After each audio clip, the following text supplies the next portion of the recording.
Hey everyone, and welcome back to The Perspective. I'm Ethan, and thanks, Martin. And your hosts for the evening are Martin and Johnny. Hi. Johnny, welcome to The Perspective. How you doing, man?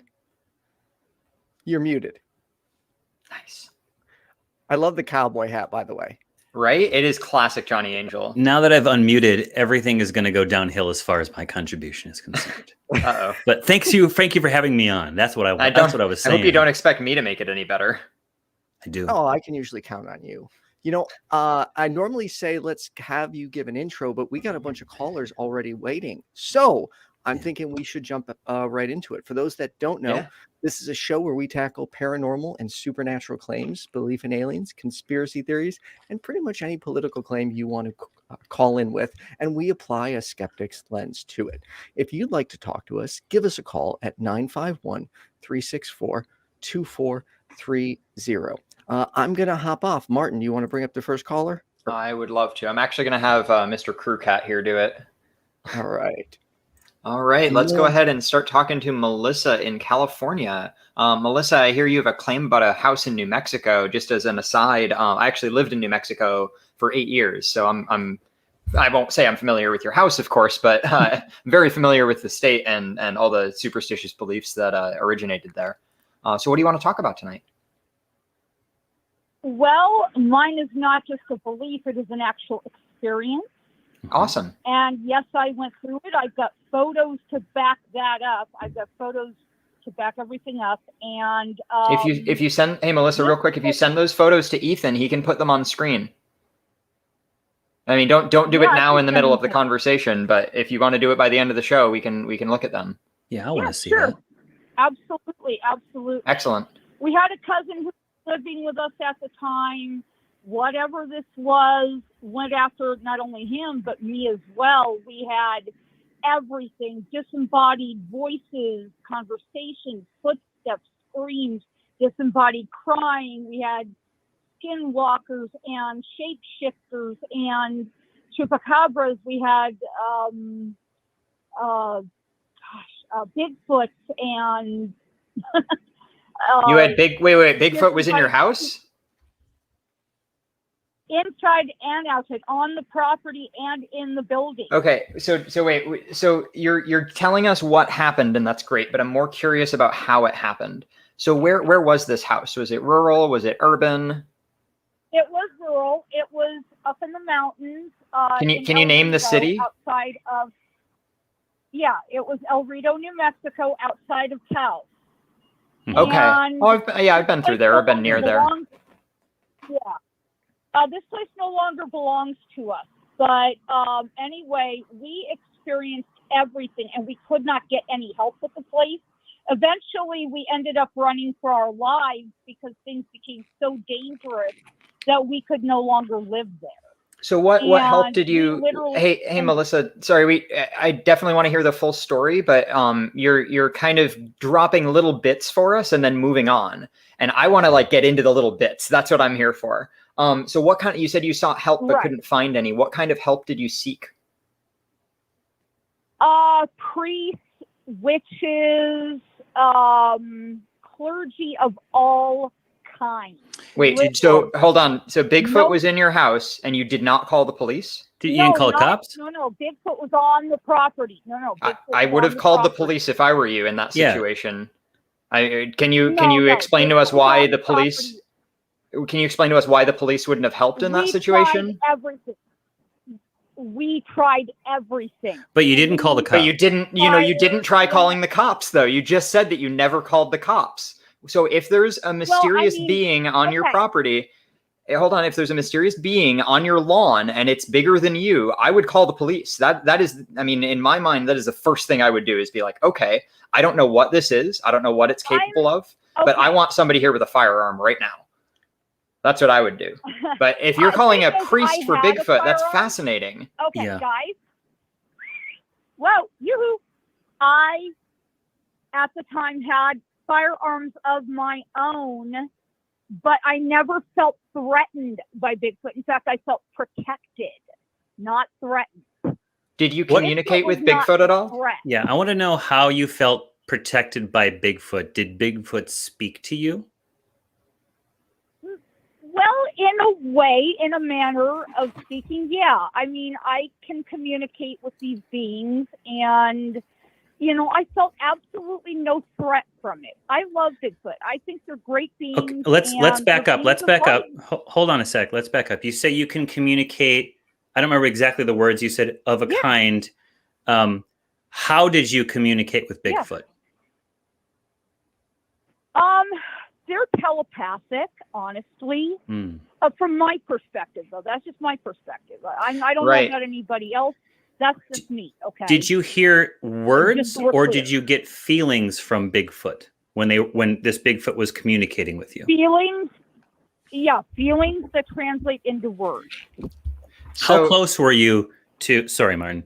How close were you to Bigfoot when you? I never actually physically saw it, but I could feel its energy. Wait, hold on. You, Melissa, this is why I, at the beginning, and you whistled at us, which I just want to say I do not appreciate. If that's your way of cutting through and trying to interject, you can just say, hi, I'd like to say something. But the reason why we don't like you dropping little bits and then moving on is that we can't address the little bits. And I can say 20 things, and if you don't have time to address the first 19, oh, she hung up. Well, don't whistle at me, please. I tell you what. Yeah, there's a whole lot going on there, and we never get a chance to. Do you think that was a real call? Do you think that was a faux call? I'm not sure, because she claimed that she both saw Bigfoot, and then immediately after she said that she never saw him with her eyes. Could be a jokester call. I don't think it was a jokester. I think it was somebody who's convinced that they're right. And there's a difference there, because the jokester is trying to make a joke, whereas the person who's convinced that they're right will double down or even triple down and exaggerate their claims without ever telling a joke or attempting to be quadruple down. Yeah. Yeah. It's just like it literally listening to that reminded me of an interview that I watched with Micheal and Dell earlier today, the My Pillow guy.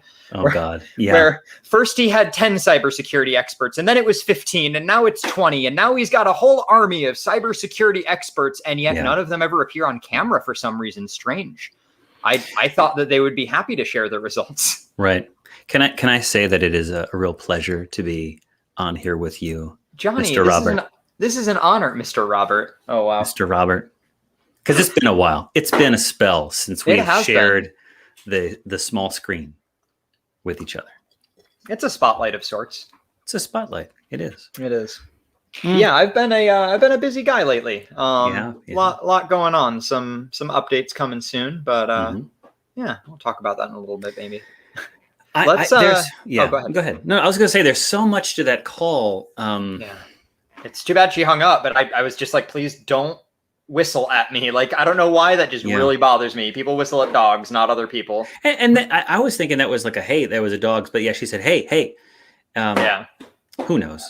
But let's, See, and that's where we get into where people, hold on 1 second. I'm sorry. Woodhouse is making all of the noise trying to tear up this box. I will be right back. It's all right. And if you hear a barking in the background, folks, it's because I can't get at my dog, and he wants to protect me from every leaf that falls from every tree and every wind that blows from every mountainside. I am so sorry about that, Ethan. I will lock him up ahead of time next time. Normally that's not an issue, but yeah, he was just like literally, he found this flap of this cardboard box and found that if he like pulled it and then let go, it made this slapping noise. I don't know if you guys could hear it, but it was very annoying. Churlish. Insubordinate. Fucking cats. Mm-hmm. Oh, hey, asexual atheist. I haven't seen you in chat in a little bit. How are you? Somebody just sent it was either a chat or a super. I'm not sure which. Anyway, enough about us, Johnny. Let's go on and talk to Jessica here. Jessica wants to talk about their UFO experience they've been keeping secret for 20 years. So, hey, Jessica, you are live on the air now with Johnny and me. I am Martin. Hi. Hi, everybody. Thank you. It's an honor to be here. It really is. Yeah, thank you for calling. Great to have you. The fear of not telling my story is why I kept it secret for so long, but it's time to tell it. Okay. I just feel it's time. So I'm going to start I've written it down in a way that I can explain it easier to you guys. Okay. This happened back in 1994. Okay. I lived at the time in a town called Portage, and my hometown was called Columbus. And my father lived in Columbus, the town I was born and raised in. And Columbus and Portage, there's a major, or not major, it's a minor old highway, 16 and 60 it's called. And it's just the one highway between Columbus and Portage. It's about a 30 to 35 minute drive. And this is where the story begins. I left my dad's home at approximately 10:20, 10:25 p.m. I was visiting on a Friday night. And I know this time because I'm a huge person. I don't like to be late. I like to be early. It's a big thing. Time is always a huge thing for me. So Okay, I said we're goodbye still to here. Dad. I would call him. I'm sorry, go ahead. Oh, no. I was just giving you a verbal acknowledgement of we're still listening. Oh, okay. Okay. So I had at the time, I was between the age of 17 and 18, and I had a child at 16, and I had her with me. At the time, she was between 15 months of age and 18 months of age, somewhere in between that time, because I cannot remember the exact month, but I remember the year. I remember it was either springtime or summertime. Mm-hmm. It was warm out. It was, I just remember that. And anyways, I was leaving my dad from visiting him and I had to go pick up, and I'll call him first husband. I won't give his name, keep his privacy.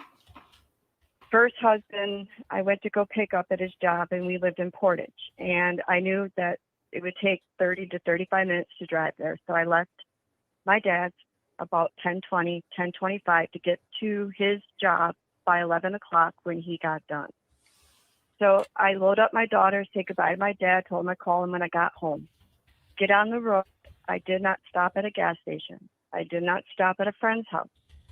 I simply got on the road that I would drive to go back to my then home in Portage. And I remember driving this road because it's rural. And I remember it was Friday night, 10:30 at night, around that time. And I was thinking, where are all the cars? There's usually a lot of traffic or few cars on this road. But whatever. My daughter passed out. She was sleeping. So I drive to my first husband's work to go pick him up. And immediately I'm alarmed because I realize something's wrong. The entire parking lot's almost cleared out, but a few cars. And I look at the time, and it was about 5 to 11. And I got to be on time on places. It's just a big thing for me.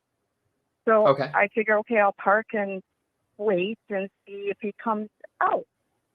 So I wait till about 11:10 on my clock on my car, and I'm like, he's not coming out. Okay, well, obviously the empty parking lot, they must have gotten let out early, and he didn't call me, so I'll just go home. So immediately from there, I went to my home. It only was maybe a 5-minute drive. I walk in the door with my daughter in my arms, sleeping, and my first husband immediately comes to me and is screaming. Can I swear, or do you want me not to swear? Oh, we don't care. This is YouTube. Okay. He came at me. Where the fuck have you been? Where the fuck were you? You whore, you tramp. Where the hell have you been? I'm like, whoa, whoa, whoa. Back the train up. Let me put the baby down. So I go and lay the daughter down, and I said, I was going to say, first thing, if I can just say real quick, I'm very sorry somebody spoke to you that way, because that's not how adults are supposed to treat each other, but continue. I understand that now, yes. I completely understand that now. Mm-hmm. Yeah, I'm glad you're not in that situation anymore. Genuinely. I'm not with him, no. Good. So I'm asking him, why does he think I was cheating when I was just at his job to pick him up? You know, I'm not that late. It's only it should only be like 11:15, 20 after 11. He goes, no, it's not, Jessica. He goes, where the fuck have you been for 2 hours?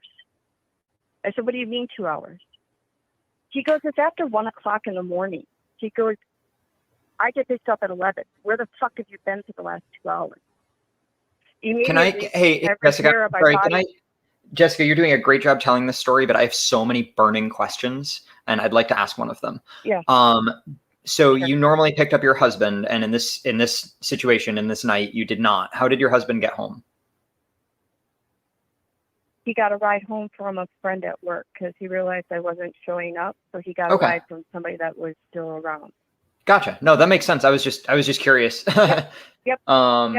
Yep. And then I asked him also the same thing later on, how he got home, and that's what he said. One more question.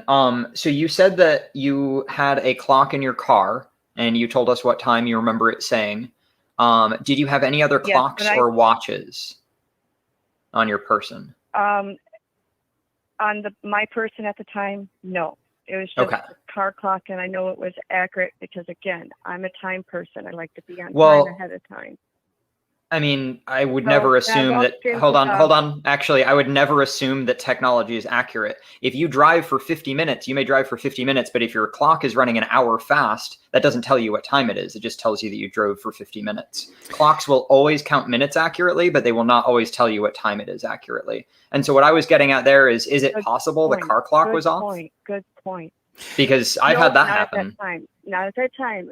Let me get. Yeah, go ahead. Go ahead. I'm just speculating. Okay. So he's yelling at me about the time. And I said, what do you mean it's after 1 o'clock? No, it's not. I was just in the car. It's after 11. So I look at the house clocks, and I realized the house clock, the main one that he was pointing at and bitching at me that I was late, said 1:20. So I started looking at all the other clocks in our home that I had set, microwave, stove, alarm clocks, all of them were changed to 1:20, 1:21 around that time, with close times. I really thought he was playing a joke on me and messing with my head. So I immediately grabbed the keys, went back out to the car. So I'm like, this is bullshit. The car will tell me the correct time because I know he's fucking with my head. So I go into the car, turn the car on, and now I'm upset. Now I'm shaking because the car says 1:20 something because a couple more minutes went by. And I'm like, what the hell? No, this can't be right. Something's wrong.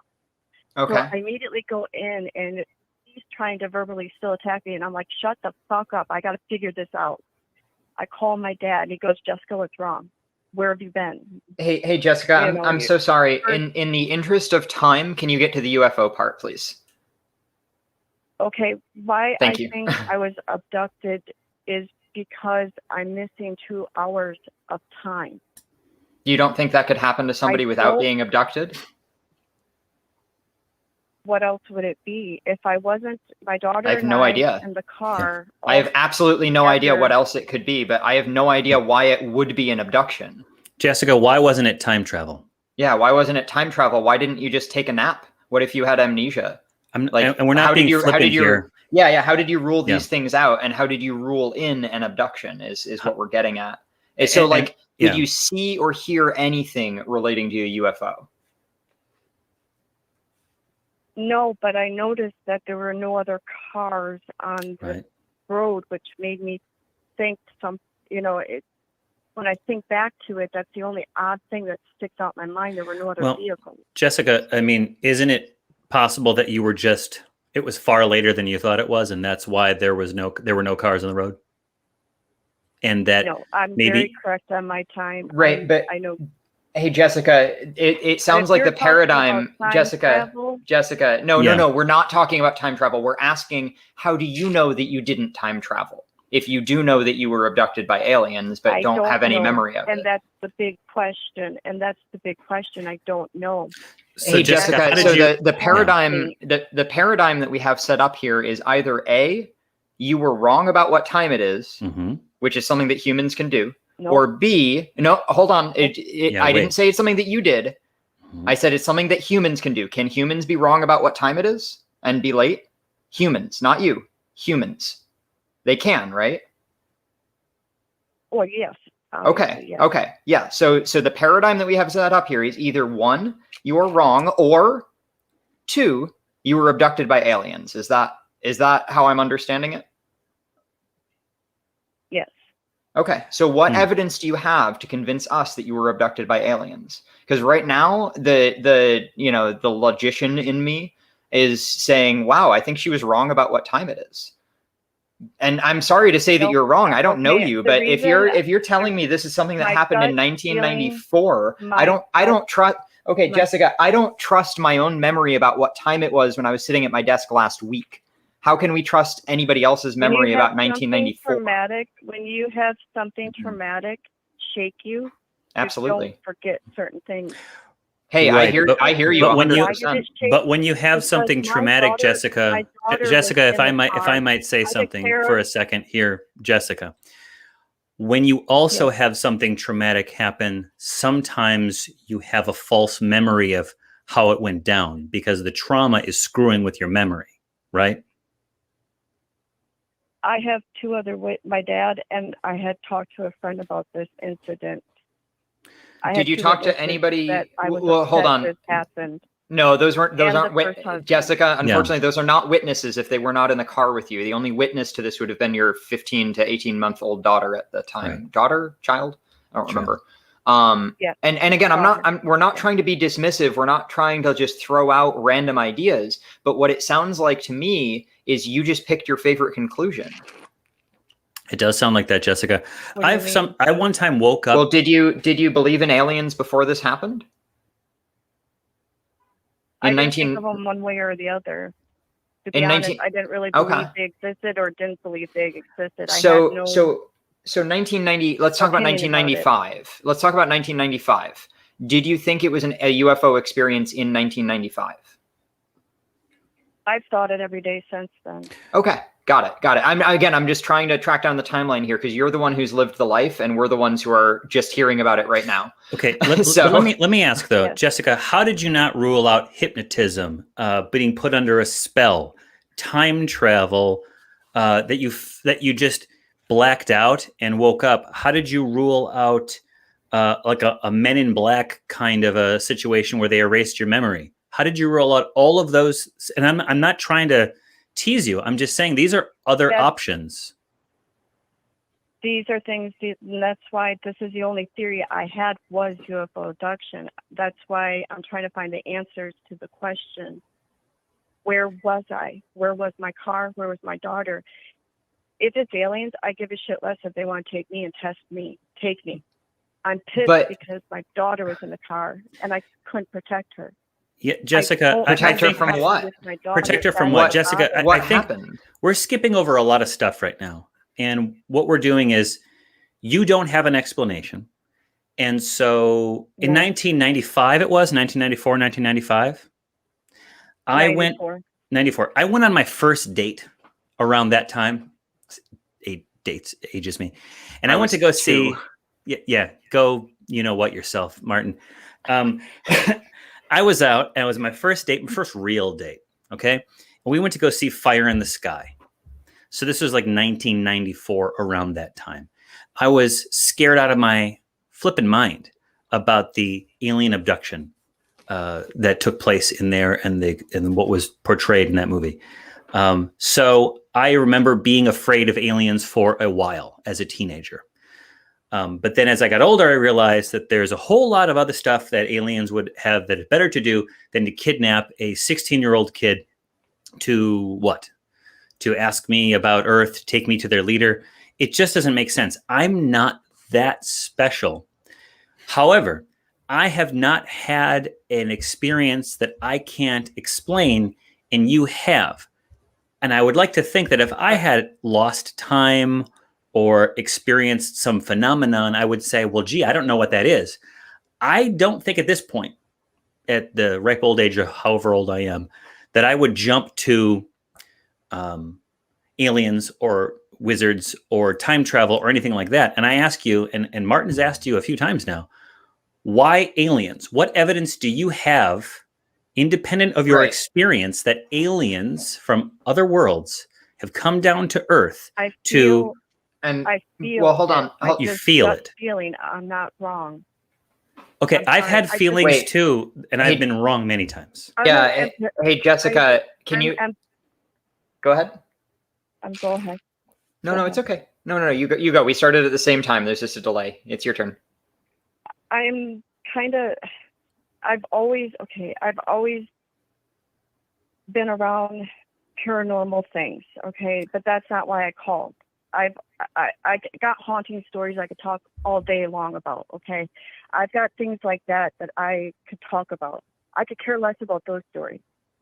I could care less about my ghost stories. I'm more worried about that missing time, because, again, my daughter was in the car, and that's what matters to me the most. Jessica, it sounds like you're allowing your emotional connection to your daughter, which is valid. I just want to say I'm not saying you shouldn't have that connection, but it sounds like you're allowing that to influence your thought process here, and you're actually getting really protective. And hold on, yeah, I know, but I was in the middle of saying something. Mm-hmm. It sounds like you're getting really protective about her. I understand that feeling. That is very valid. That is what every good parent feels. Probably every parent, good or bad, some sort of protection for their offspring.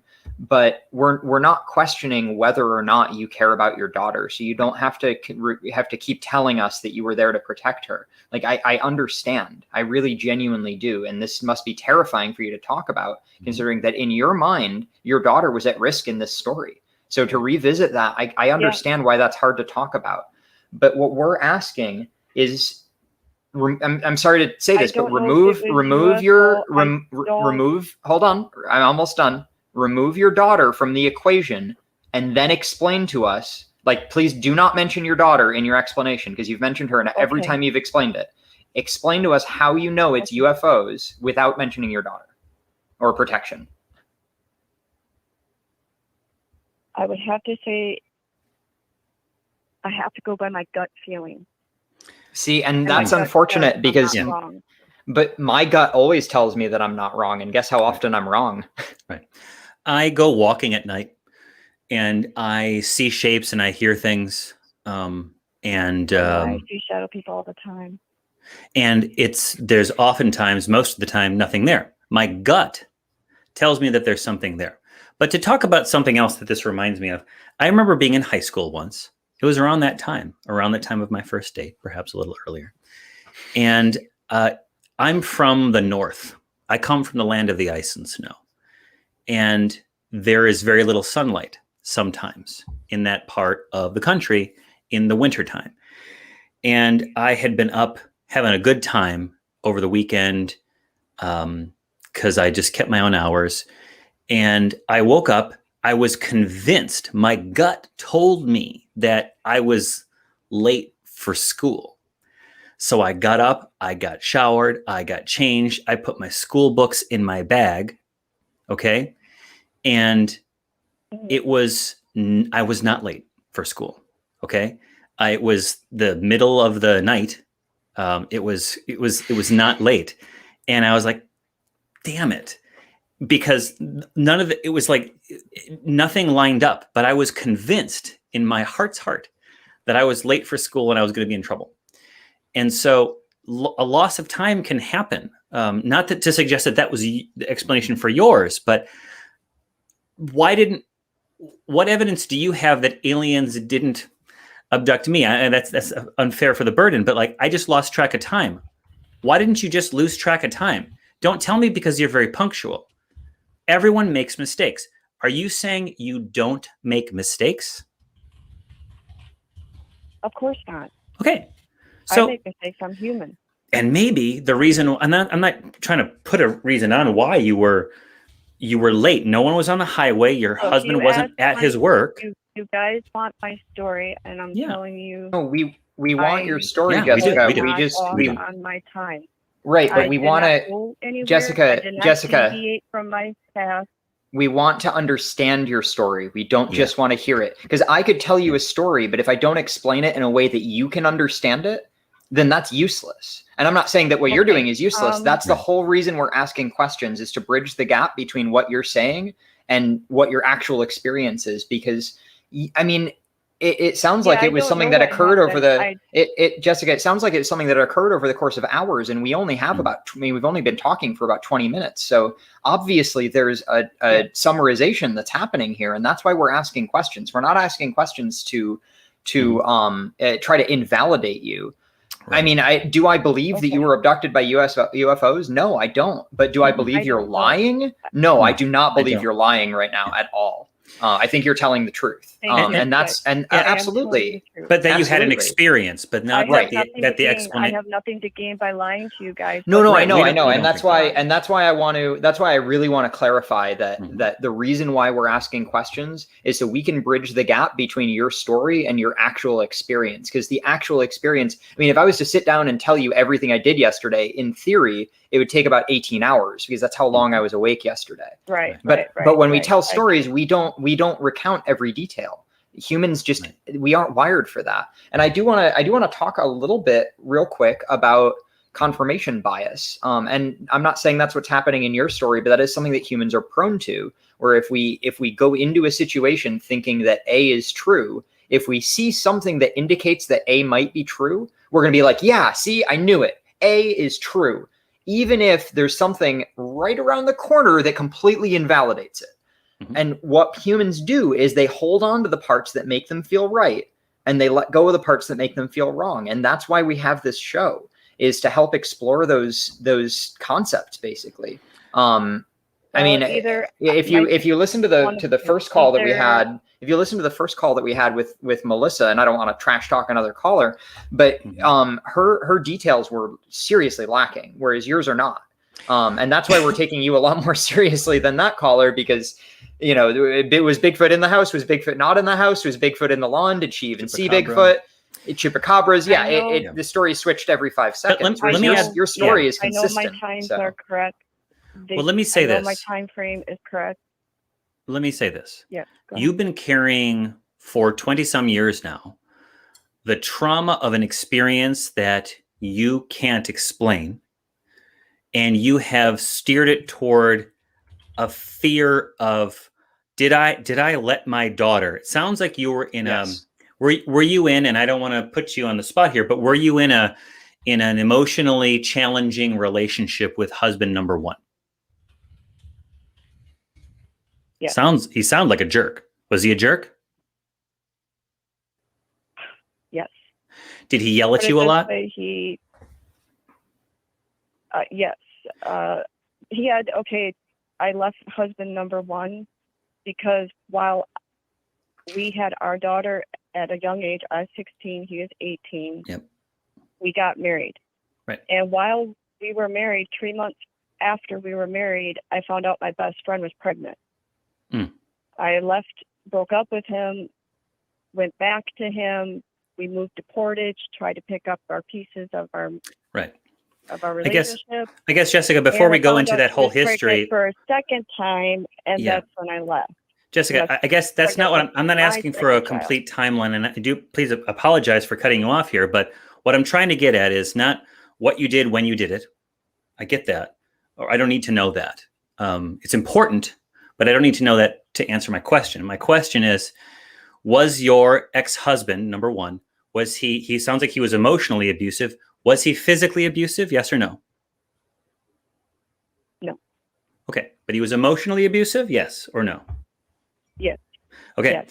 So you were in an environment where you had an emotionally abusive husband at the time, right? That takes a great toll upon a person, and a loss of control, ideas of self-worth, feels of powerlessness. And I'm not going to psychoanalyze you, but I will say that any human being put in that position would not know up from down sometimes, because people who we entrust with our loving care of ourselves and our offspring and our family, when they betray that, it can leave us feeling like we're spinning in space, like we don't know where we can turn.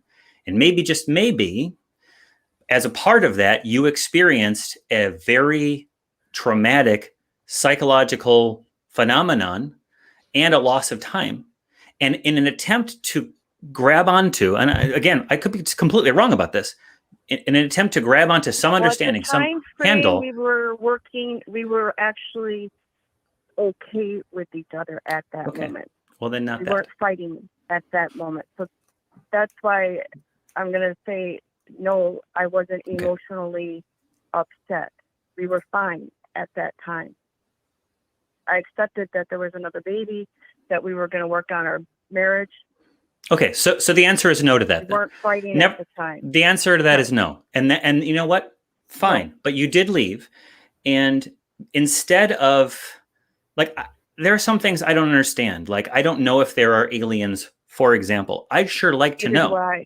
Yeah, I don't know either. I'd like to know, but I don't think I'm going to find out. Maybe they're too far away for them to travel to our system to make contact with us.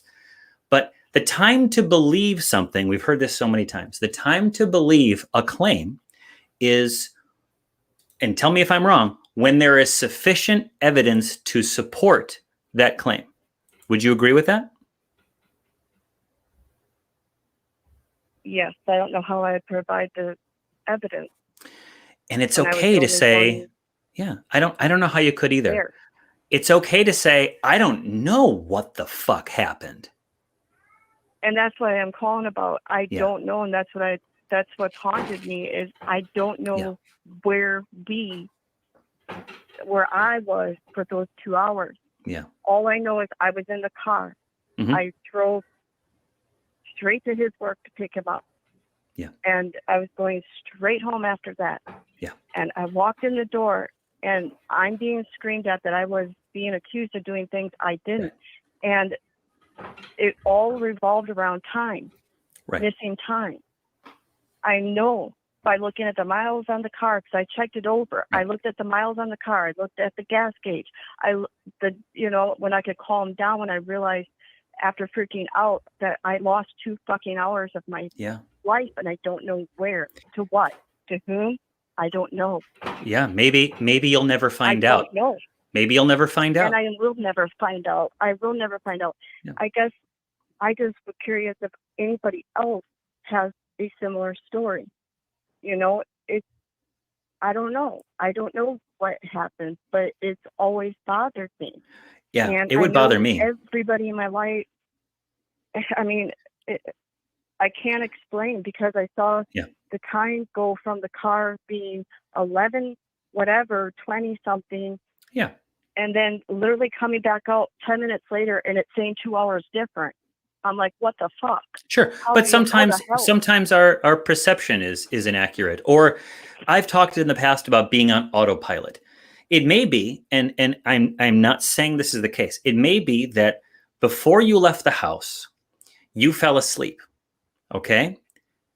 And I'm not offering this as an alternative because I think the right answer to this is I don't know what happened and I'm not going to assert anything until I have sufficient evidence to establish a probable cause of this phenomenon. However, you might have fallen asleep. You thought it was a moment. You might have passed out. You might have done any number of things. And it was actually later than you thought it was when you got into the car. When you looked at the clock, now wait a second. When you looked at the clock, and you saw what you were expecting to see, you got on the road, and consistent with the idea that it was later at night than you thought it was, there's nobody on the road. No. So where was everybody else? Jessica, instead of saying no repeatedly, can you just hear Johnny out for just a second? Because you've had 20 years to think about this, and we've had 29 minutes. So, let us give some input without resistance, and then if you find the input to be invalid, you can explain to us exactly why we're wrong, and we will listen. But if Johnny can't get his words out, you won't hear him. I'm not wrong about the time because my dad said goodbye to me at 10:20. Okay. My dad said goodbye to me at 10:20 that night. So does your dad say goodbye to you every single time when you leave to pick up your husband for work? No, I was visiting my dad. I lived in another city. Right. I'm sorry. You said that at the beginning. Yes. My dad's house.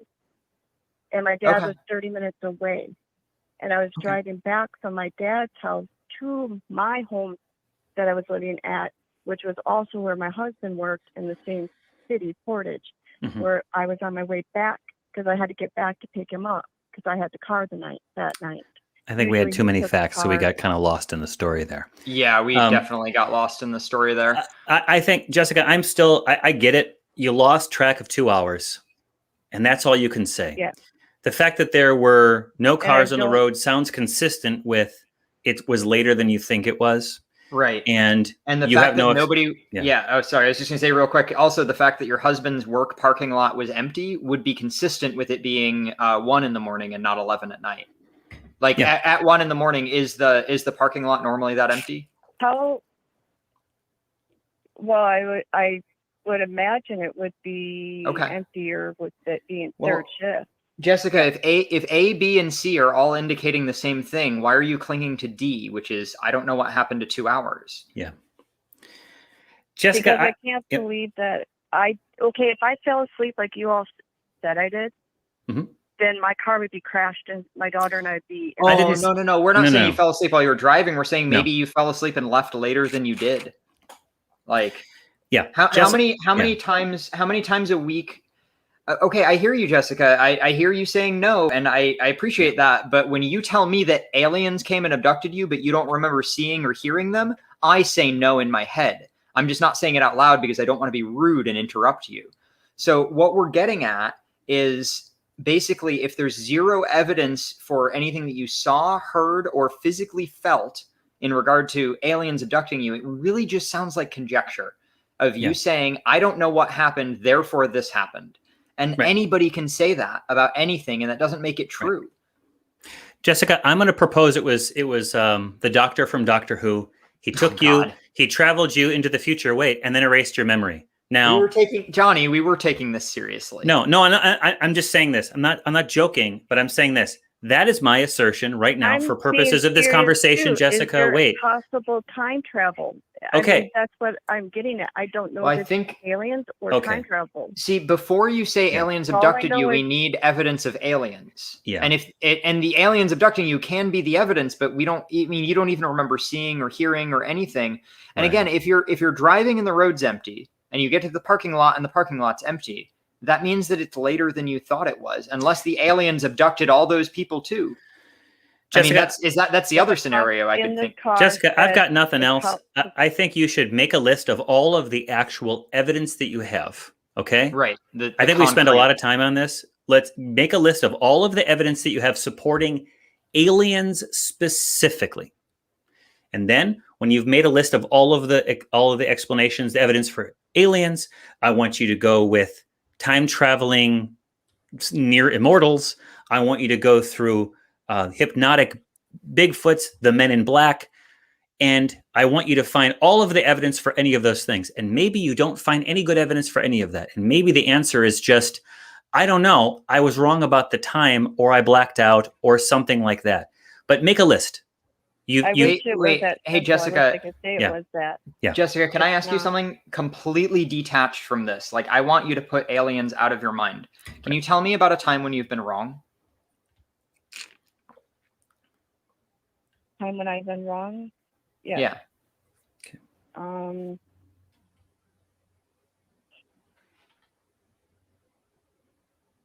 just trying to pick a good one. I got a parking ticket a couple weeks ago. Yeah, I was going to say it could be a little one. It could be, oops, I pulled out in front of somebody the other day. Anything. I'm looking for, because you said that you cannot be wrong about this thing. I'm looking for another time when you were wrong. I accused one of my children of one of them doing something that was actually the other one. There you go. That's a big one with kids, because if you're not, because if you're not in the room and one of them tells a good story and the other one tells a bad story, the bad story could be the true one, and maybe they were just too nervous to tell a good story. So yeah, absolutely, I hear you 100%. Now let me ask you, when you were wrong, because eventually you came to understand the correct understanding, which is, I'm just going to say child A and B. Right. Let's say child A did the thing and blamed B. And at first you were believing child B did the thing. Did you feel like you were right? Yeah. Good question. The answer was yes. Did I feel I was right? Okay. So I don't want to ask for your kids' names, anonymity. So that's why I'm using A and B.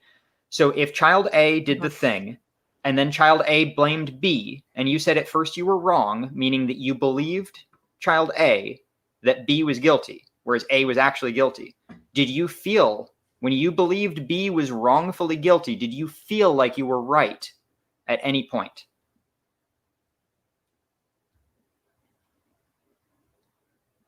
When the other child came forward, I believed the child. That's not The the question, second child. Jessica. That the wasn't question the- is, that wasn't I the believed question. her When story. you were So the the child A story, I knew was wrong, because when I could look at the two children, I could look at my two children and I could tell which one was actually telling me the truth and which one was lying. And well, then it doesn't sure sound enough, like you were one- wrong. no, I think you're not answering the question, Jessica. When you blamed one I child think you for were not. well, I Yeah, think let's clarify. Definitely. what Martin's asking for, and I would like to move on after this, Martin, if we could, Yeah. because we have some other callers, but you were mistaken about a child having done something, right? At first, and then you At later first. corrected it, correct? At first, At right? first. Okay. And at first, first, did it? but then when You it was were. It corrected- turns out, Jessica, wait. You thought child A did something. You were convinced child A did something. It turns out you were wrong about child A doing something. But in the Right. moment that you were convinced, you thought you were right, right? Correct. So you Okay. can feel Once I right realized and the actually be truth, wrong. I knew I was right. But you were actually wrong. So you can But be you wrong felt, but feel Jessica, right. what? Just repeating back what you just said, you felt like you were right in both scenarios.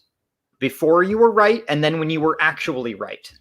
And that's the thing, is feeling like you're right is internal. It happens in your own head. And what happens is you take in the inputs, confirming what you already believe, and you hold on to them. And this is innate to all humans, not just you. I'm not trying to talk down. I do this too. And that's why skepticism is important. It's important to not believe things immediately at face value. It's important to ask questions. It's important to not accept things just the way they appear upon first looking at them. And in your scenario, again, you said you felt like you were right before you were right, and then when you were actually right, meaning that you felt like you were right when you were wrong. And any human can do that, not just you. Yes. Any I understand human. where you're going Okay. with this. Okay. So All that I can and say that's is that's the ultimately story what told I you about the missing time is exactly how it happened. don't That's what I doubt know. that. I don't know if it was aliens. I don't know if it was time travel. All I know is I had a story to tell, which was I have 2 Mhm. hours of my life missing. And That's we great. really thank you. I'm not a drug addict. I wasn't drinking. I wasn't falling asleep. Right. I had destination. I was at a destination going to destination B. And Right. somewhere between destination A and B, I lost 2 hours of time, and the car was not off the road. I didn't Okay. crash it. That's I believe you that you had that experience. I don't know what the explanation for is, and I do would I. encourage you to It continue bothered me. and I'm sure it bothered you. It would bother me. So keep on exploring, keep on looking into things. But I'll tell you, sometimes you're not going to find an answer, and you just have to move on and just get comfortable with not knowing. And that's about it. That's about all there is to it, I think, at this point. There's plenty of Yeah. things that And that's where I'm at. Yeah. There's plenty of things that people aren't going to know in life, and ultimately it's really good that you're open to exploring it. We really appreciate you calling in. With that being said, we are going to go ahead and sign off of Jessica here, and let's see, who do we have? I haven't actually looked at the call list. I was captivated by that conversation. Mm-hmm. Ooh, importance of faith as a greater power. I'm nice. Let's talk to Mike. Mike in Ohio, you are on with Johnny and Martin. What is going on? How you fellas doing tonight? Great, man. How are you? Great. Doing good, man. Just out here in the truck, just driving the country, seeing the man. scenes. Hey, you're keeping our country going, so we really appreciate it. Are you in a semi truck, like an 18-wheeler? Yeah. I drive. I drive. I assumed. Nice. When he said I'm in the truck like that, I was like, yeah, he's talking about an 18-wheeler, not an F-150. In your F-150 pickup truck. I don't know. It could be in your F-150. How do we know? But thanks for doing what you do. It's a seriously. It's a long, lonely road sometimes. So Yeah, and apparently you can lose hours at a time. Yeah. Anyway, go ahead and fill us in, Mike. 2 hours. Oh, brother, I hear you. I hear you. On road trips, I wish I could lose 2 hours in the truck. Keep your eyes on the road, eh? Come on.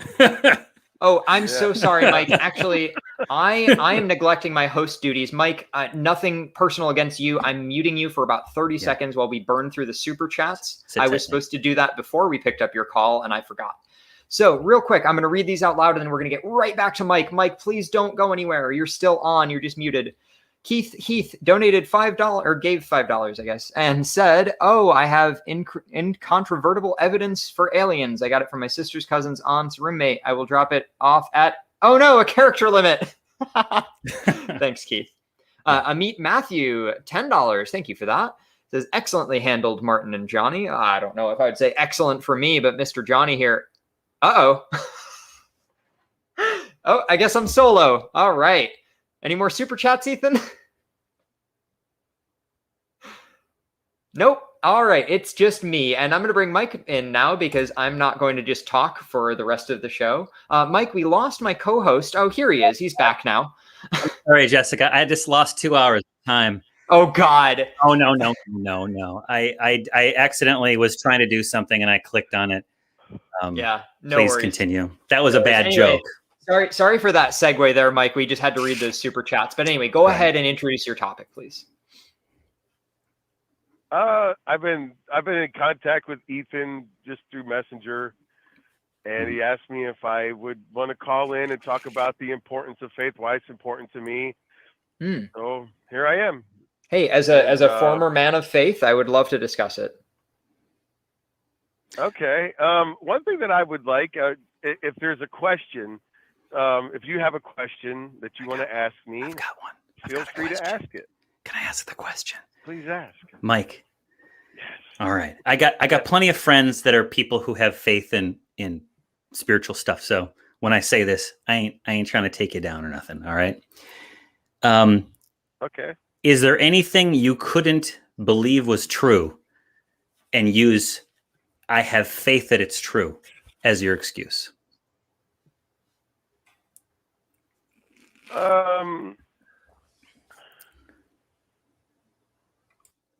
I try to talk myself out of faith, out of God, quite a bit. I don't think that's what I asked, Mike, but I get you. Well, when you say something that you believe something is true, and then you don't believe it's true, is that what you asked me? Let me bring this Sometimes down. I don't understand. Oh, it's okay. I withdraw the question, Mike. You know, my fault. It's my fault. Let me ask you this. Johnny, we're not in court. Could I believe that on faith, I have faith that Filipino people are better power lifters than Norwegians? Could I believe that on faith? Go Philippines, by the way, in the Olympics. I think if there was really like actual facts for that, you could just like Google that. Now you're talking about facts. Right? I'm talking about faith. We're just talking about faith. So wait, just so you're faith. Wait. Actually, I would like to build off of what Mike just said. So, Mike, if I'm to take you if I'm to take your meaning of that correctly, you're saying that it's better to Google something than to have faith in it. Well, blind faith and faith are not the same thing. Okay, define faith. Thank you. Yeah, let's start Thank you, Mike. We skipped something. So I get my definition of faith from the Bible, where it says, faith is the evidence of things not seen, the substance of things hoped for. Right. Okay. Hey, Mike. If you can't see anything, what's that called? If I can't see anything? Like I'm talking about physical sight. I'm being literal. If you can't see anything, what condition is that called? That's right. You're blind if you can't physically see something. Right. And you said that blind faith and faith are not the same thing. And yet your definition of faith involves things that are unseen, ergo blindness, whether it be literal blindness or spiritual blindness. But my point being, so it sounds like you're describing blind faith. But you don't think so, Mike? No. It says it's the but because it says there's evidence of things not seen, like they're there. What's the can't evidence? see with the physical eye. Right.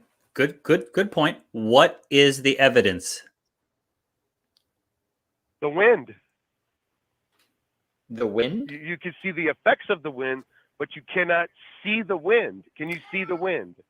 No, but I also no. can't see faith. I can't see faith, nor can I see the effects of faith. Whereas This the is, wind, I can very clearly measure using what is it? Meteorology tools. We can measure the wind. We can document the wind. Mhm. Can you measure faith? Yes. What? How? How do you do it? One day somebody's because one day I had absolutely no faith at all. No, unfortunately that's not an answer to the question. We asked you No. how you measure faith. How do you measure faith? Can you put a machine up to it?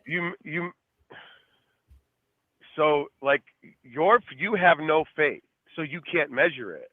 Actually, that's incorrect. That's incorrect. I do have faith in people. And we use the term faith differently, but my faith is based on the evidence that people present of who they are as a person. Like Johnny, I would give Johnny my driver's license, my social security card, and my house key, and I know he would not take advantage of any of it. I wouldn't do that because I trust Johnny, and that's faith. But I've also known Johnny for a year, so it's not blind faith. It's not blind. Again, there's evidence. He proportions there is faith. Yeah, right. He apportions his confidence to the evidence that he's seen. That I'm not going to make off with whatever's inside of his house and run off to Mexico. You can have my credit card debt. That's fine. I don't enjoy it. I don't want that. Mike, there's lots of different uses of the word faith. Some people it means confidence or the desire to rely upon the truth of a claim. There's the biblical definition, which to me has always been frankly gibberish to me. Yeah, again, when you say faith is evidence of things unseen. Yeah. So faith is the evidence, the things unseen are the things that you have faith in. So again, you have faith in things that you can't see, and the evidence for that is the faith itself. Am I understanding correctly, or am I missing it? So where what's that was a poor way to ask that question. Let me ask it this way. Yeah. What is the evidence for faith? Like you say faith is evidence or wait, what is it? Say it again. Sorry. Now I'm mixing it up in my head. Faith is evidence in the things unseen. Is the evidence of things not seen. And then hold on, you can't just stop right there. Okay. And it says the substance of things hoped for. Okay, I've got money bet on the Filipino powerlifting team. Okay, that they are going to beat Norway in women's 65 kilogram powerlifting competition in Tokyo, Japan, 2021. I have faith that they're going to do it. It's evidence of things unseen, the hope for blah, blah, blah. Okay? And my faith is that Filipinos are just stronger than Norwegians in powerlifting. Independent of statistics, facts, line up all the Filipinos, line up all the Norwegians, have them powerlift. The faith itself is belief that I believe it, right? So there's the substance. You put something there to have faith in. And it's Norwegians not being stronger than Filipinos. Right. You're calling that substance. Okay? That's what you believe. Yeah. What we believe is our substance. Right. Okay? But the fact that I believe it doesn't make it true, does it? Okay, but here's the thing. If that's the argument for faith, we have to ask ourselves, is there substance in what you're saying? And is that something to put our faith in without any evidence? Okay, so you're putting your evidence enough in the substance substance or the evidence, right? You're putting your faith in the evidence, not on the faith, right? If I can just interject real quick, this is the King James version. It's actually phrased backwards from the way you phrased it. Not that it changes the meaning. Okay. I just like it this way better. Now faith is the substance of things hoped. Of things hoped for, comma, the evidence of things not seen. So that's saying that faith is what you hope for, and it's also evidence for things that you can't see. Now, let's hear that in context, because I'm going to read the next verse. Give me 1 second here. Okay. Whereas seeing, we also are compassed about with so great a cloud of witnesses. Let us lay aside every weight and the sin. Okay, yeah, no, that's not related to the previous thing. And then it goes on about Jesus and blood and sin. And yeah, so here, wait, hold on. Oh, okay. Sorry, I was using the website improperly. I went to the next chapter. I meant to go to the next verse. So evidence of things not seen, for by it the elders obtained a good report. So the evidence for that, for the first verse being true, is justified by the second verse, which says, for by it the elders obtained a good report. So that's saying that, whatever elders wrote Hebrews said that faith was important, and that's why they put it in Hebrews. Through faith, we understand that the worlds were framed by the word of God, so that things which are seen were not made of things which do appear. That just sounds like gibberish to me. Yeah, like it's not the best. So through faith is the vehicle here. Through faith. So I am going through faith. We understand that the worlds were framed by the word of God. So by having faith at all, I understand that the worlds were framed by the word of God, so that things which are seen were not made of things which do appear. So that means that the things that I see with my eyes are not made of things that appear, that I see. And then next, by faith, Abel offered unto God a more excellent sacrifice than Cain, by which he obtained witness that he was righteous. So then we get into, fucking blood sacrifice again. By faith, Enoch was translated so that he could not see death. So again, this is the whole Hebrew chapter 11. It looks like they're going back through the Old Testament and saying, hey, here's all these things from the Old Testament. And it was faith. So they're basically restating the Old Testament and the New Testament. No, okay. If I write a book and then I write a sequel, and the sequel is restating the things in the first book, that doesn't add anything. No. So my point being, okay, but my point being, if the Cain and Abel story if the Cain and Abel story isn't true, then neither is this. Mike, if you have a reason to believe something, that you is right. give evidence of the reasons. Enough of this Bible stuff, okay? If you think I'll read the Bible until Mike gets annoyed. Yeah, no, we can do it. No, Mike, you're all right. I'm not trying to annoy you, Mike. You're all right, Mike. But if you have a reason to believe something and you want to convince somebody, do you say, I have faith for evidence of things? No, you say, here's my reasons, okay? Give me the reasons. Give me the reasons why faith is reliable. I can't physically see God. Right. But I believe in God. Cool. But my substance says God exists. And what is your those substance? men in the Bible that they're talking about, they believed in something and they did something to follow their beliefs. They had faith in something and they did something. Gotcha. Right? Gotcha, Mike. And Buddhists believe in the Buddha, and Zoroastrians have faith that Zoroaster, Zarathustra, Ahura Mazda, and Ahriman exist. Jews believe in Yahweh, and Muslims believe in Muhammad. So do they all exist because they had faith? That's what I'm saying. So, and that's the $1 million question for anybody that's honest with themselves. Right. Is how do we reconcile all these other things, faiths, whatever you want to call them, that we all in this world believe in? How do we reconcile all this? We're trying to figure out the unknown. That's how we reconcile it. I actually just want to push a little point of nuance in the way you just phrased that. And I know I'm being a little bit of an asshole here, but you said all the other faith claims. Yeah. Meaning not yours. That's right. Might there be a wee bit of confirmation bias? I said all of us. Don't put words in my mouth. No, I'm not. No, I'm not. I'm he's not agreeing. trying I to. think he's agreeing. I think he's Oh, agreeing no, with you. I thought Mike was saying, I believe this and everybody else believes these other claims. You know, like I drive a Mercedes and all these other people, they have other cars. Like, that's how I heard it. If that's not how you meant it, then I misunderstood you. Mike, here's where I think you're coming from. Is That's you're like, not what I said. there's okay, I misunderstood you then. There's a phenomenon amongst humanity that we all have, or many of us, have a belief in a supernatural realm and life after death and karmic consequences for our actions. And you're saying that all of this points to the existence of karma, spirit, afterlife, God entities. Is that what you're saying? That's right. Okay. And the $1 million question is, when it comes to our faith, what does your faith that you talk about, what has that faith that you proclaim, what has it done for you?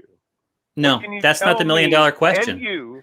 That's not the $1 million question. That sounds like preaching, hey, Mike. If I believe that I'm going to win the lottery tomorrow and I start making choices like I'm going to win the lottery tomorrow and then I don't win the lottery, did faith help me?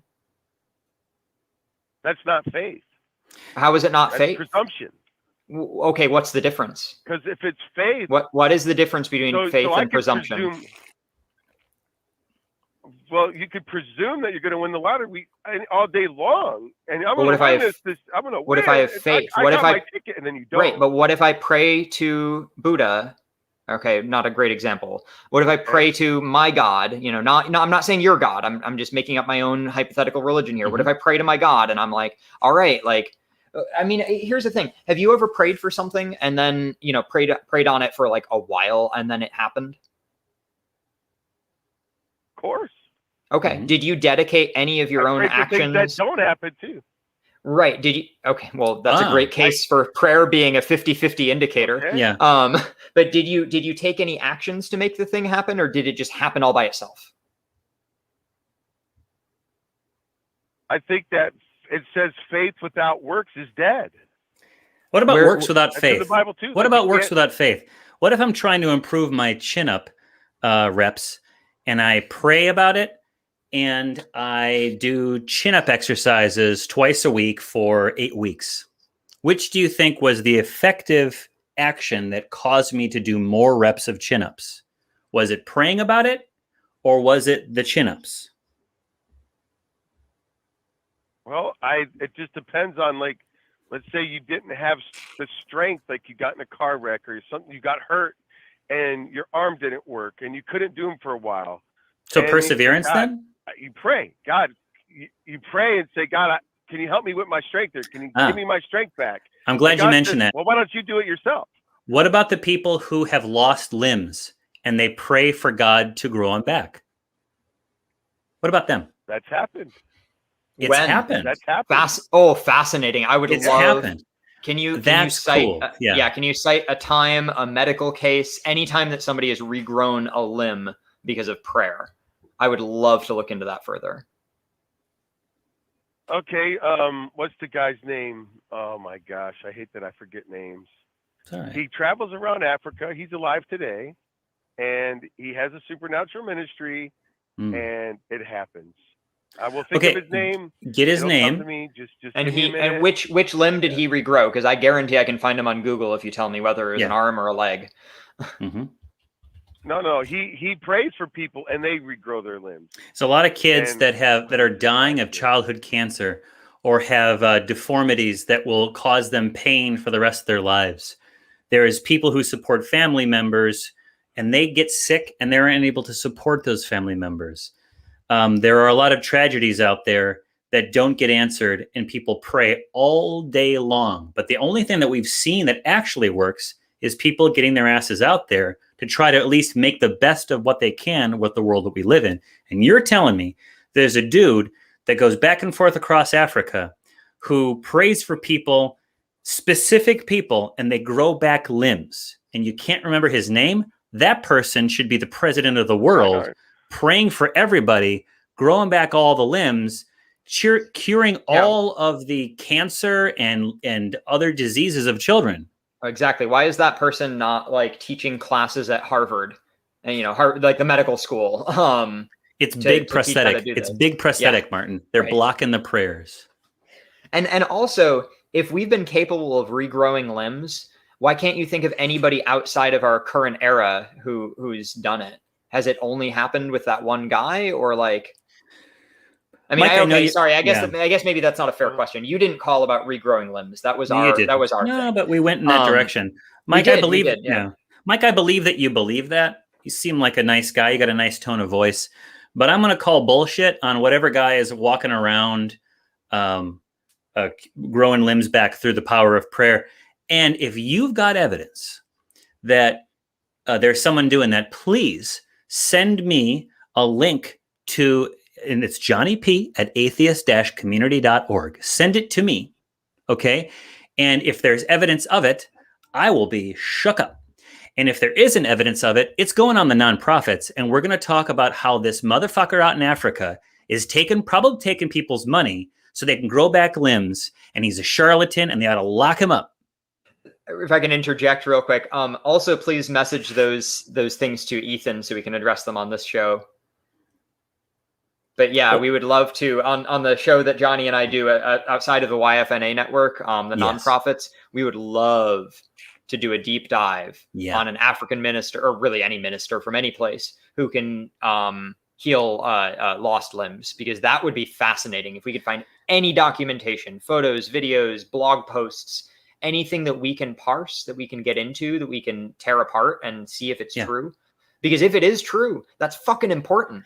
I'll pay for him to fly from Africa and go to the local children's ward of the hospital, and I will pay for a nice hotel room.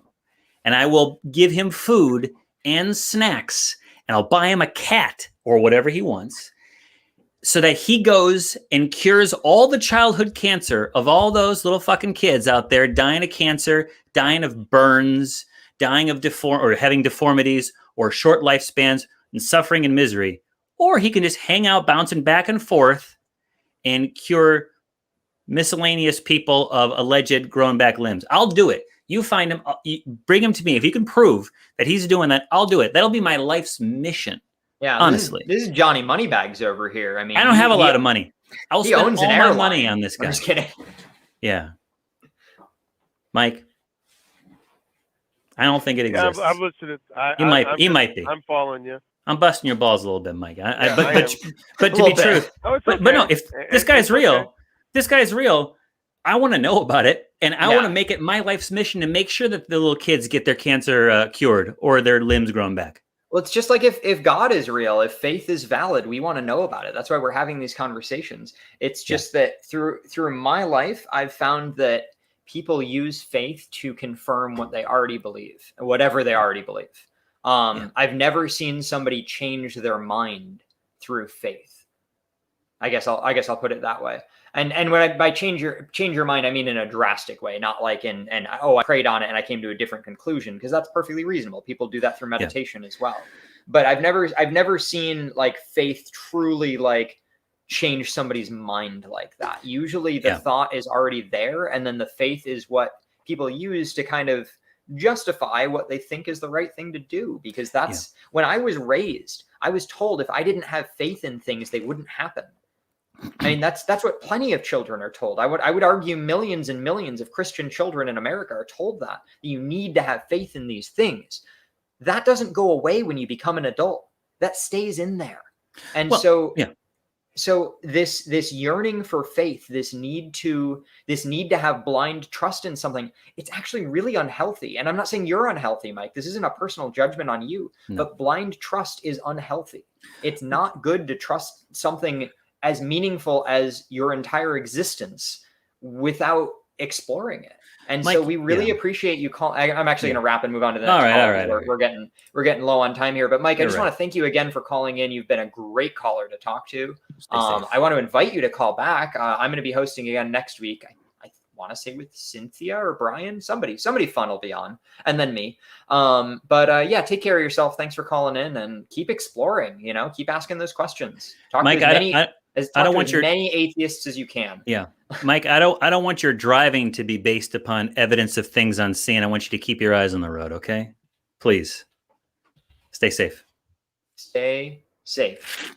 All right, we have time for one more call here. I'm so sorry to everybody else that we're not going to get to. Thank you so much for calling in and waiting so patiently. But we are going to talk to Jim in my current state, though not home state, of Florida. He says he was tattooed during an alien abduction and can now heal others energetically. I don't know what energetic healing is, and I'd love to hear an explanation, Jim. Yeah, let's have it. Hey, how you doing, guys? Thanks. Good. How are you? Good. Yourself? All right. Pretty good, man. Pretty good. I'm loving this Florida summer. I don't know where you are. I'm in South Florida, but it's beautiful down here. Yeah, it seems like we've been escaping the rainy season so far. We haven't had much. Seriously? Rain. Yeah, I mean, I'm compared to last year, it's like half as much. Yeah.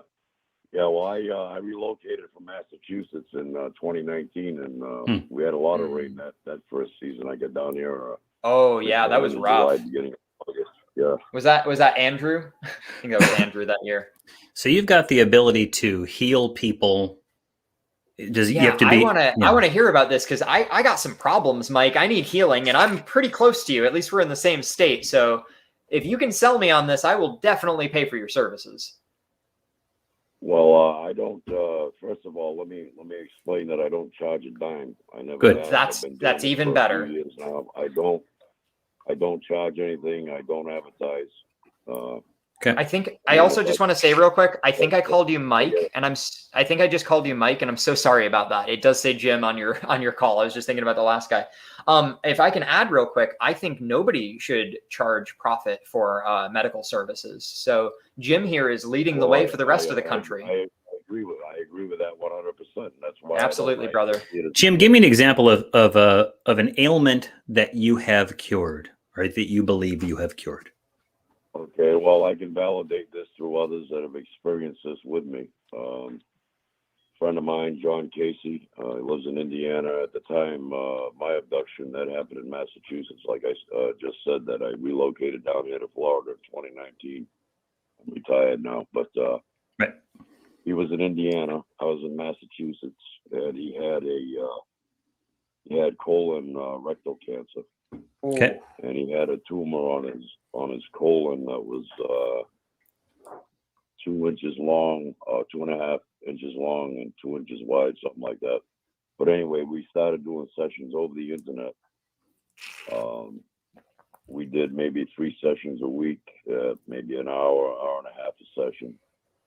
At first, he was going for the radiation treatments, but he couldn't stand that because when he went to go to the bathroom, obviously he was in such pain. Right. So they did just a couple of treatments of that, and he didn't have his operation until maybe 8 weeks later, a couple of months later. Okay. And when he had the operation, like I said, we did sessions within them 2 months. Right. When he underwent the operation, the surgery, he came to, and the surgeon looked at him and said that he had been performing surgeries for over 20 years, and he never seen what he experienced with this surgery that he performed. He said that the tumor had shrunk down to the size and thickness of a dime. Okay. And he said he's never seen that. He's never seen that in all Jim, the years. Jim, have you performed any remote healing on anyone that hasn't received medical care? In addition to, I've got a guy that I got one person that I did actually physically in front of me, which ended up being more like a psychic surgery, if you will. Yeah. Okay, and what was that? A tumor on his lung. He had a tumor on his lung. Okay. And I heal that for him. I mean, that's a story that he could probably tell you himself, but sure. So he received no medical care. He received no chemotherapy, surgery, or radiation therapy. He never had any medical attention for it. He went for a prognosis, and one guy recommended that they open him up and take the tumor out, and he said he wanted to get a second opinion, and that's when him and I got together, and I did what I did. 2 weeks later, he went for an X-ray in a walk-in clinic, lung X-ray, and the doctor said that it was obvious that there was something there, but all it shows now is like scar tissue. Okay. Jim, do you, you're out there in Florida. Have you ever gone to a children's hospital and offered your services to cure any of the children at the children's hospital? Well, no, I haven't. To be Why honest not? with you, I don't Why want not? to be in the limelight. To be honest with you, I don't want to be in the limelight. If I was to do something like that, regular news channels would be all over me, right? I just don't want to. I don't do it that way. So it's more important to you to maintain your privacy than it is to cure dying children? That doesn't sound right. I don't think you would really agree with that. I'm saying to you that I can do what I do. Yeah. Am I going to convince myself that I have the ability to cure the world? I'm not a god. No, but you could try, couldn't you? You could try. Sometimes when I go on runs, I pick up some garbage on the street. I do what I do at my pace. I do what I do at my pace and what I feel comfortable with.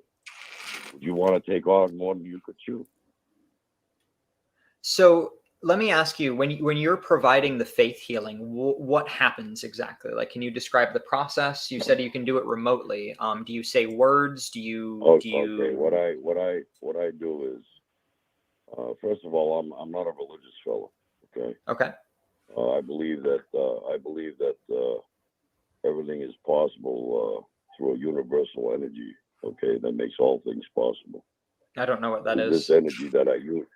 Well, I don't know what that means at all, actually. What is? No, wait, hold on, wait. We can't just start with universal energy. And if Johnny and I don't know what that is, then we're not going to understand when you explain it to us. Yeah. And I don't mean show. Wait, hold on. All right. Wait, let me. Wait. Let me Jim, get my. hold on. Let me get the rest of my bit out, and then you can respond. So what I'd like you to do is explain to us what universal energy is, where you learned about it, how you learned about it, and how you manipulate it, and how you detect can take it. Yeah, and you can take as long as you want with that. Yeah, go for it. So I guess first, what is it, and then where did you learn about it? Those are the two pressing ones for me. Right. What it is what's making it possible for you and I to communicate right now. Something's got to move you, right? No. What's making it possible for us to communicate right now is electricity being transferred through power lines. Yeah, but if you weren't alive and I wasn't alive, what are we being animated right now with? We're not dead, right? We're alive. Hey, Jim. Just a quick. Hey, Jim. I'm so sorry. This isn't even on. No, wait, Jim. It's important. You need to talk louder. Our audience is saying they can't hear you. Sorry, I just needed to get that out so our audience can hear you. All right, hold on. It just sounds like the mic might not be as. Yeah, it sounds like the mic might be moving away from your mouth a little bit. And then I do want you to get back to what you were saying. I like your voice, Jim. You got a nice voice. Go on. Thank you. Is this better? Yeah. Yeah, that's better. All right. So yes, you're saying what it is. We're not dead. We're not dead right now. We're alive, right? So in order to be alive, we have to be animated.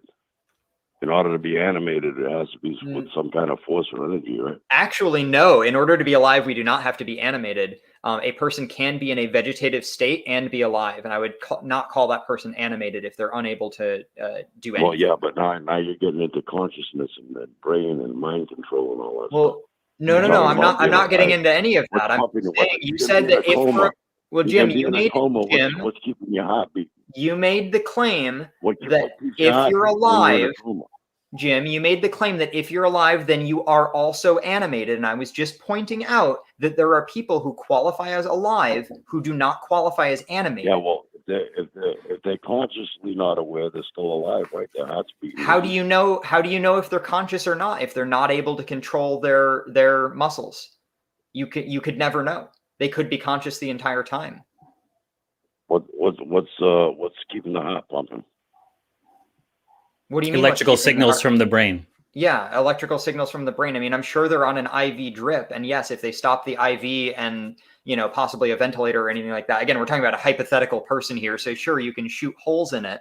But my point being, the person qualifies as alive, but does not qualify as animated. And I just want to make sure that when we talk, we don't paint with too broad of a brush and say Well, that all people who are alive, Jim, what you said was, Jim, we got to have a back and forth here. Yeah, Jim, you can't cut in the middle of me talking, and I will do my absolute best to not do that to you, my friend.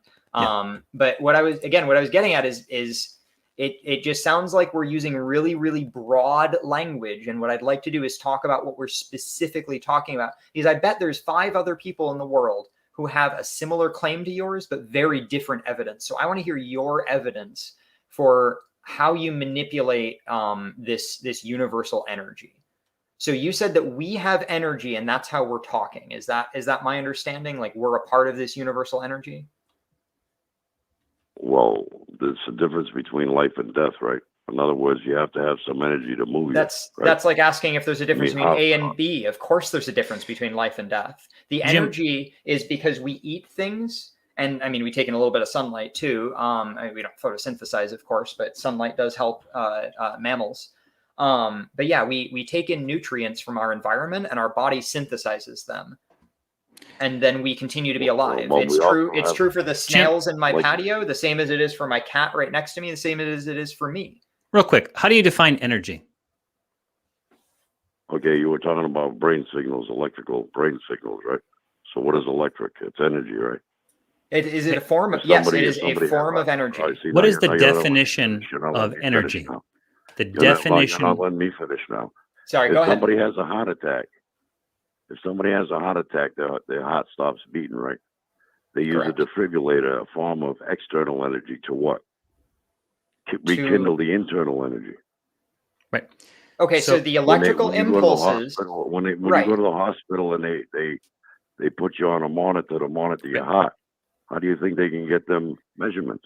Electrical impulse. Jim, you're not answering the question. We're not disputing that. There are electrical pulses going through our body where nobody's arguing against that. What Johnny's trying to ask you is to define energy, because I think that's what we're missing. Not what does it do, not what can you do with it, not anything. What is the definition of energy, Jim? Animation. Okay, why isn't it an animation? Well, actually, if I can interject real quick, there is such a thing as potential energy, and potential is inherently not animated. If I hold this phone up, thinking back to our physics class, it has potential energy right now. As soon as I drop it, now it's animated and it has kinetic energy. But it still had energy the whole time, is the point. So your claim that energy is only things that are animated is actually incorrect. And that's what we're trying to get honed in on here. Can I read off some specific definitions of energy, Jim, and you can tell me which one of these you're talking about? There's different forms of energy, but it's all energy, right? Right. It is all energy, but you said that energy is things that are animated. I showed you something that is not animated. This phone is stagnant because I'm holding it here. And it still has energy. Can I? Yeah, it does have energy. It's got atoms, protons. It's got energy, even though it's an inanimate object. But even without you touching it. Right. Can I ask this question? When you said that all things that have energy are animated, you just disagreed with yourself just now, and that's what I'm not trying to invalidate you. I'm not trying to prove you wrong. I'm just saying that we need to use more specific language, or we're going to talk past each other. So Johnny, real quick, has a question. An inanimated object without the energy within that object itself wouldn't exist. Okay, nice. So I'm going to read you some definitions of energy, and you're going to tell me which one of these, if any, is your definition of energy. Not what can it do, not why it's awesome, not any kind of fuzzy-wuzzy definition of energy. So these are just some definitions. 1, the strength and vitality required for sustained physical or mental activity. Is that it? Yeah, well, all forms of energy are energy. No. Okay. How about this? How about this? You can categorize it any way you want. Okay. The power derived from the utilization of physical or chemical resources, especially to provide light and heat or to work machines. Is it that one too? Well, a nuclear warhead is energy. Okay. How about in physics, the property of matter and radiation, which is manifest as a capacity to perform work? Is it that one too? Yeah, it's all energy. You can break it down any way you want and Right. call it anything you want. It's Well, you still So can't I can call it- call you it can't call it anything anything. I want. Can I call it faith? you can call it God. I can call it God. Can I call it shoestrings? You can call it anything you want. Okay. Would you How be do you correct? measure I it? mean, if you want to How do you talk, measure it? you can Jim, call how it do you shoestring measure and this talk. energy? How do you measure this energy? How do you measure anything? How do you No, measure no, this no, no. particular energy? Okay, you measure inches with a ruler. You measure weight with a scale. How do you measure this universal energy that you're talking You about? measure, Where- you measure no, time. You measure time with a clock. And Yeah, and that's, Jim. Right. How do you Jim- measure this universal energy? Is it Right. with a Geiger counter? Is it with some sort of device for measuring electricity? How do you measure it? All right, let me explain the time thing here. Time is a human concept. That's all that Okay, is. no, No, Jim, no, no, no. Jim. No. All right, no, we gotta cut in real quick. Johnny is asking specifically about the universal energy that you cited, and you started talking about time and other things, and how do you measure anything? Johnny is asking for the universal energy that you harness to heal people. Is it measurable at all? Is there an instrument in the world that can detect it? Not that I know of. No. Okay, so but how do you know all- it exists? But all other forms. Well, Hold on, wait. No, I gotta mute you real quick because I need to make this point. All other forms of energy are detectable. So, Jim, if all other forms of energy are detectable, how do you even know that what you have is energy?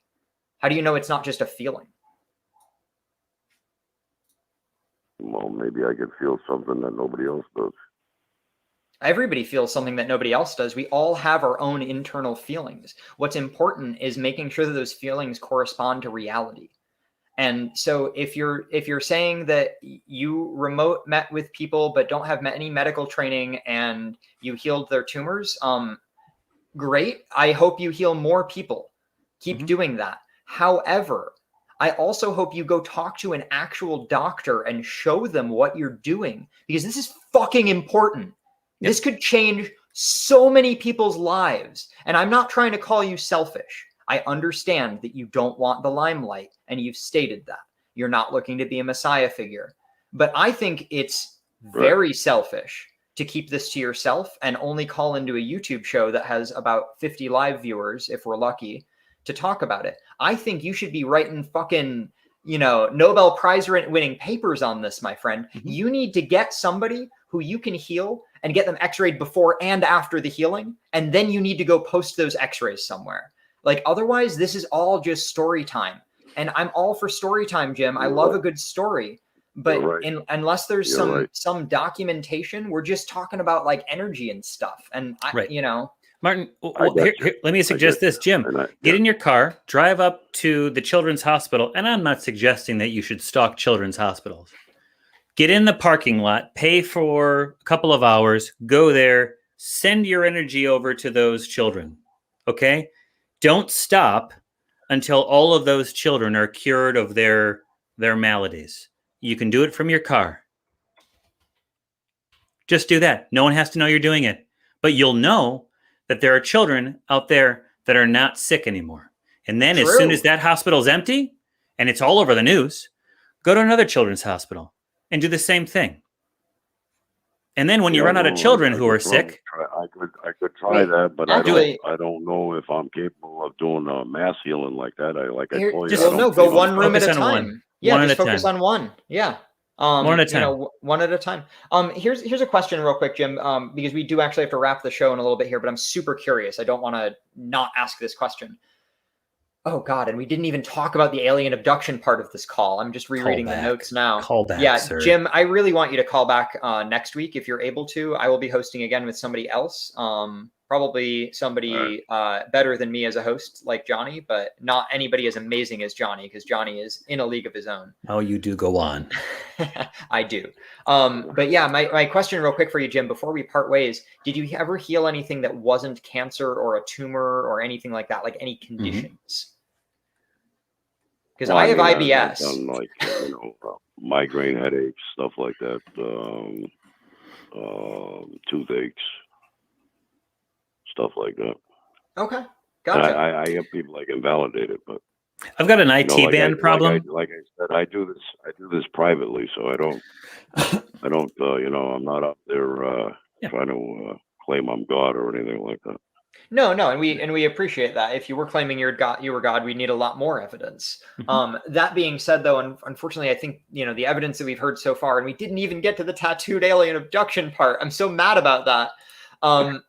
I think we kind of understand what you're talking about when you say energy. I just don't think it corresponds to the actual definition of energy. So I'm still not sure what it is, but I really want to get into this next week. So Jim, thank you again for calling. And you seem like a genuine guy. We don't think you're trolling or anything. Yeah, sure. But yeah, feel free to call back next week and take a week and think about this. Think about, if you weren't you, what would you tell somebody to convince them of what you're saying? Because remember, and I had to make this point to one of our earlier callers too. We got 20 minutes to talk to you, but you said you've been doing this for a decade, something like that. And so it's going to take a while to explain, and we understand that. And that's why we're here and ready to have the conversation. But again, with that being said, we're going to go ahead and drop you. Thank you so much for calling, and we'll talk to you next week. A couple things we have to discuss real quick, or I guess one thing really. We have the Discord after show. Come and talk to me and Johnny and Ethan and all sorts of great folks. And we can field questions and talk about the show and see what I fucked up, what I didn't. Johnny didn't fuck anything up, of course. So, I don't know. How'd Which side are you on? First show, Johnny? I enjoyed it. I want to come back. Show. My first show. Hey, Johnny, maybe someday you'll host the Atheist Experience. I wouldn't go that far. I want to come back. Please have me back sometime. First show. I know. I'm just giving you shit. Relatively speaking, I've only been on a handful. You've been on today, and you're also going to be on again this Saturday. And so is Martin Robert, because at 7 p.m. Central, YFNA is hosting an ACA fundraiser show where we got nearly every host from every show. That's including the Atheist Experience, the nonprofits, Talk Heathen, Secular Sexuality. What am I missing? Anything? I think that's it. Yeah. Truth Wanted. Truth Wanted. Oof, Truth Wanted. And I hosted that on Friday too. I shouldn't forget it. Yeah, that's sorry, Dan. Thanks for doing that too, Ethan. Yeah, of course. Yeah, I'm super looking forward to that. That's gonna be a ton of fun. Unfortunately, I'm gonna be working for most of the day, so I'm not gonna get to watch most of it. But also, I've been in the ACA pretty involved I'd say heavily involved for about 4 or 5 months now, but involved for about a year. Cool. And yeah, it's just a great group of folks, so it's gonna be a great thing, and we really appreciate you opening up your network to help fundraise for the ACA. Because hell yeah, I'm just excited everyone wanted to do it. Also need to thank top tier patrons: Cindy Plaza, Kenneth, Leonard, Skye, JumpandShoot, Oz, Secular Rarity, Philip Leitch, Kaitlyn Beyond, Toast, Richard Gilliver, Sunset Sarge, The Blazing Wizard Pope, Ameet, Mathew, Keonta, Fava Beans, Ray Sylvester, Kyle Brewer. Pretty soon I'm gonna have to change that to a top 5 status, or I would, because this is growing, which is cool. If you it's okay, I'll stop being a patron to leave room for others. Hey, no, you can. If you want to become a patron, you can for as low as $1 a month. Anyways, join us in the Discord after show. Johnny, Martin, thanks for doing this. Everyone, have a wonderful night. Thank you, Ethan.